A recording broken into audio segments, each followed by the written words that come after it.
Somnath Temple, where the Prime Minister just a while back led a Shaurya Yatra to honor the warriors who laid down their lives defending the Somnath Temple, did puja as well, and in just some time we're learning that he will be addressing a Shaurya Sabha. He will be addressing the devotees, and those are the live visuals that are coming in from Somnath, where you can see thousands of devotees have gathered there to just get a glimpse of the Prime Minister. The temple town of Somnath has been completely transformed. Remember, Prime Minister arrived in Somnath last night and drones lit up the sky. Fireworks followed prayers. Chants echoed against the Arabian Sea, and all this hours after Prime Minister Modi stepped into the Somnath Temple complex as a part of the Somnath Swabhiman Parv.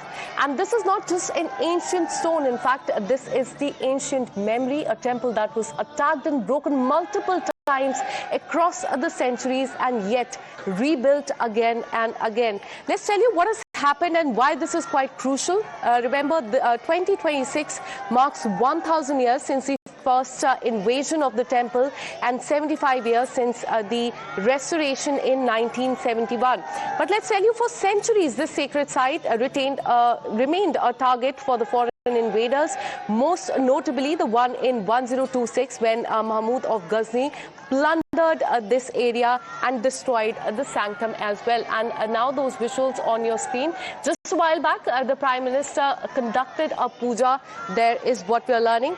I am joined by Tushar Gupta, political analyst, and Dr. Akashdeep Muni, political analyst. Thank you so much to both of you for speaking 2 times now on this. Coming to you, Tushar Gupta, we spoke about how, in fact, the Prime Minister hinted and also wrote an article that Nehru was not too happy in 1951 when the temple was reconstructed. And as you also mentioned, a lot has changed in the last 75 years. So is this the Naya Bharat that the Prime Minister talks about, that one doesn't have to shy when it comes to religious practices? Because it was Prime Minister who led the charge just a while back. He led the Shaurya Yatra, then he conducted the puja as well. Oh, absolutely. I think this is indeed the Naya Bharat. We can keep looking back at the last 70 years and realize the kind of misses we've had. But now we are in a position where the state is completely unapologetic about the majority religion. It's completely unapologetic about its civilizational roots. The problem that happens every time is we end up discussing temples. People look at it from the prism of just religion. Oh, this is about Hindus versus Muslims. This is about majority versus the second largest majority. It's not about that. You know, before the subcontinent saw these invasions, we existed as a Hindu civilization for 4,000 years, 5,000 years. That is the truth. You cannot run away from it.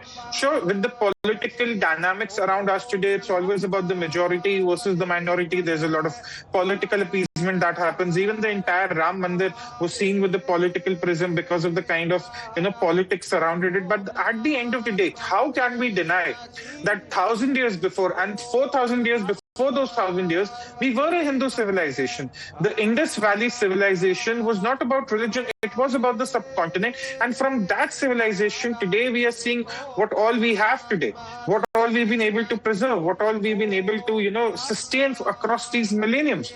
So I don't know why it always becomes about, Hindus versus Muslims. If the state, if the people of India, if the people of the subcontinent want to go back to the practices that existed 5,000 years ago, why should it be held against them? Why should it be seen as a threat for any other religion? A civilizational celebration does not threaten any religion.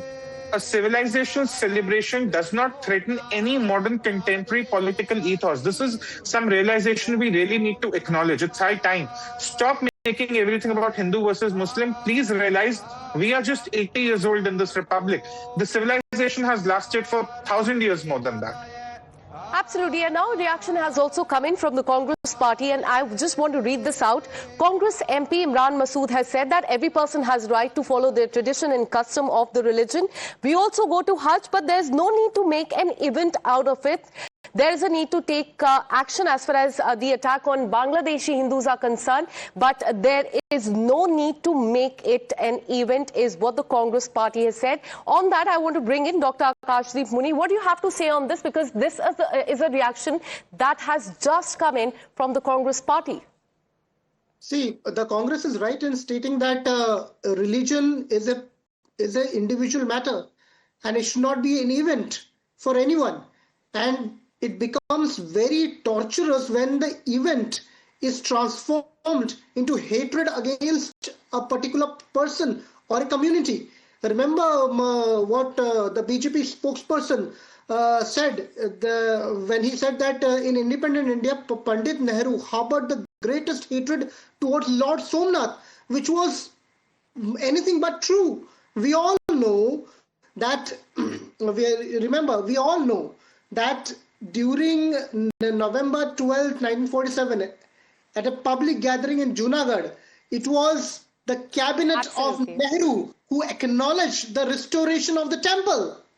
So how he hated Lord Absolutely. Somnath? And Prime Minister has also said that the former Prime Minister Nehru was not very comfortable and he was not very happy when it comes to the restoration of the temple in 1951. He did not want people there at the constitutional post, that is the president, and also the ministers to attend that ceremony as well. Stay on with us. We have live visuals coming in from Somnath. Prime Minister is going to address the devotees in just some time. Have a look at the visuals.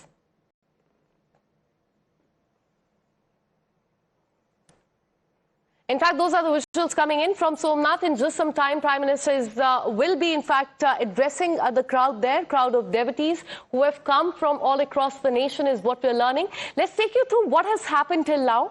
At around 10:30, Prime Minister led the Shaurya Yatra, and then few minutes after that, he conducted a puja which went on for half an hour.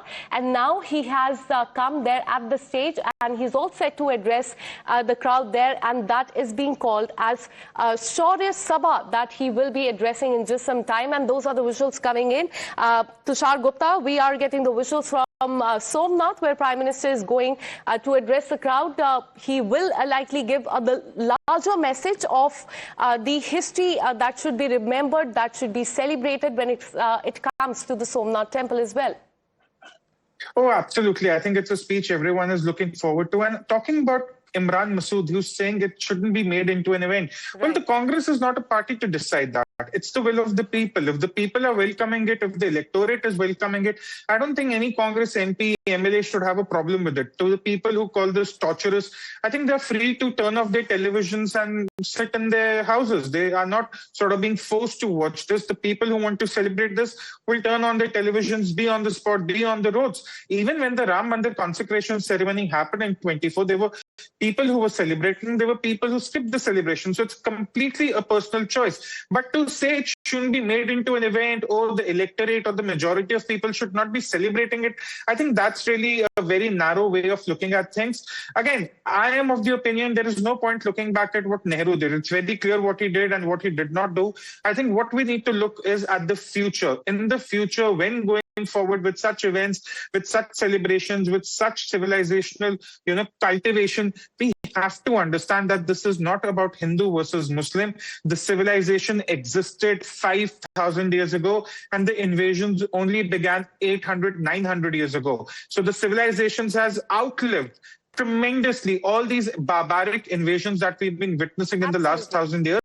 And again, my simple point is, do not look at the last 1,000 years from the prism of the empires that ruled the subcontinent. Also look at the last 1,000 years from the prism of the people who were sustaining that entire civilization against all sorts of attacks, all sorts of tortures, everything that stood against them.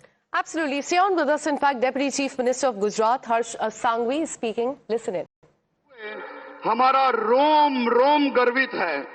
आप केवल भारत के प्रधानमंत्री के रूप में ही नहीं, बल्कि Somnath trust के अध्यक्ष और इस मिट्टी के लाल के रूप में जब आप यहाँ पधारे हो, तब हम सब आपके स्वागत के लिए आतुर हैं। प्रधानमंत्री जी, आपकी अगुवाई में आज जो शौर्य यात्रा हुई, यह यात्रा सालों तक याद रखी जाएगी। कल आपने 72 घंटे ओमकार जाप में भी आपने जाप किया। आज शौर्य यात्रा में जब आप नगर में निकले, तभी लाखों शिव भक्त के ओम नमः शिवाय के नारे देश के हर कोने तक पहुंचे। हम सभी शिव भक्त आपके आभारी हैं। आज प्रभास पाटन की इस पुण्य भूमि पर रत्नाकर समुद्र की लहरों का यह शोर केवल पानी की आवाज नहीं है, यह इतिहास के सुनहरे पन्नों पे गर्जना है। सोमनाथ यह कोई साधारण मंदिर नहीं है। सोमनाथ वह चुनौती है जो भारत की आत्मा ने आक्रमणकारियों को दी है। 11वीं शताब्दी में मोहम्मद गजनवी ने लूट के इरादे से आए थे। उसे लगा था अगर आस्था टूटेगी तो भारत टूट जाएगा, लेकिन आज यह दृश्य गवाह है कि गजनवी बिखर गया, सोमनाथ आज भी अजय है, अटूट है। इस मंदिर की रक्षा के लिए हमारे वीर पुरुषों ने जो बलिदान दिए हैं वे विश्व इतिहास में अद्वितीय है। हमीर जी गोहिल के कंधे से कंधा मिलाकर वेगड़ा भील और उनके साथियों ने जो पराक्रम दिखाया वो भारतीय एकता का सर्वश्रेष्ठ उदाहरण है। इन शूरवीरों के लिए आज सीना ठोक कर कहना पड़ता है कि केसरिया बाना पहनकर रण मैदान में भरे सोमनाथ महादेव के चरणों में जीवन उन्होंने धरे। हमीर जी की हुंकार और वेगड़ा भील की ललकार सोमनाथ में गूंज रही, आज भी उनकी। All right, so these are the visuals coming in from Somnath. In just some time, Prime Minister Modi will be addressing the crowd of devotees who have gathered there from across the nation. With this, a short break. પરંતુ કોઈ આક્રમણો ક્યારેય ભારતની આસ્થાને તોડી શક્યા નથી। આજે પણ ભવ્યતા અને દિવ્યતાથી ભગવાન Somnath. All right, so these are the visuals coming in from Somnath, and in just some time, in fact, the Prime Minister will be addressing the devotees who have gathered there in thousands from across the country. But before that, we have a reaction also coming in from the Congress party. Congress MP Imran Masood has said that we also go to Hajj, but there's no need to make an event out of it. On that, let me bring in Tushar Gupta. Tushar, before going into the break, we were talking about the Congress party and how they have reacted to this. So, looking at the reaction, it clearly appears that the Congress party is irked by the visit of the Prime Minister to Somnath. You know, and I have something to explain this irking of the Congress party. It stems from their understanding of communal violence or secularism. I have something from Nehru's Letters to a Nation. It's his book, From Nehru's Letters to a Nation, which he wrote to his chief ministers between 47 and 63. And there he says that, you know, the responsibility for communal peace rests on the majority community, that is the Hindus. If there is a breach of this peace, I would start with the presumption that it has been caused by Hindu communal elements who have created a situation leading to fear and conflict. You know, indeed, this is not a question of Hindu and Muslim, but of the majority always being responsible for this kind of a thing. So, you know, Nehru in his letters to the chief minister was actually saying that every time there is a breach of communal peace, somehow the Hindus are responsible for it. And that thinking has really passed on. You listen to them, you say, do not make it an event. Oh, why do you want to go back to 1,000 years? Why can't you just acknowledge that, you know, there were certain attacks and let's just, you know, be it in the pages of history? That is the kind of thinking that stems from the Congress party from day one, since the birth of this republic as a modern nation. And this is what I'm primarily against. We have to now start thinking as a subcontinent that existed for 5,000 years, not just for 80 years. That's where, you know, our thinking really must lie. Absolutely. And it clearly appears now that the Congress party is irked with the visit of the Prime Minister to Somnath. In fact, in just some time, he will be addressing the devotees there. We'll keep you updated on that. With this, a short break.